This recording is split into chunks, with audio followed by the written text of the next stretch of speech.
Hello! Wow! Oh, sarap naman. Abi, may dala kaming pasalubong para sa'yo. Yes. Teka, nasan si Katkat? Ano ka ba? Tinext ko na si Lucky. Sabi ko, pumunta dito para bantayan si Katkat. Kasi aalis tayo. Dali, magbihis ka na. Hindi pwede. Actually, sakto nga yung dating niyo dahil medyo kailangan ko ng karamay. LQ na naman kayo ni Juan. Hindi. Si Agatha, pumunta dito kanina. Eh yun, kinuusap pa nga yung DSWD. Akala ko magsusumbong. Ano? Alam mo, yung Mount Everest na yan, walang patawad Isa na lang.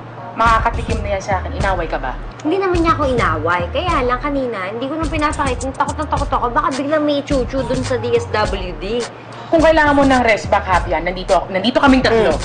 Kaming bahala sa'yo. Magpapabarangay tanod pa kami dito. Hindi, okay na. Si Juan na daw bahala mag-ayusin kay Agatha na yan. In fairness naman kay Juan, maaasahan ko siya dahil kahit kailan naman siya naman talaga yung knight in shining armor. Oh, ano na yan, Happy? Ano na nangyari sa sinasabi at nilalatag mo na house rules?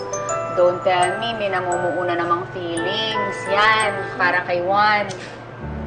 Actually, inaman ni Juan na may nararamdaman siya para sa akin pa rin. Eh, ikaw, is the feeling mutual with Juan? Inaamin ko naman na mahal ko pa rin si Juan. Actually, yun naman talagang dasal ko gabi-gabi. Na sana maayos namin yung marriage namin. Alang-alang kay Katkat. Para buo naman kami.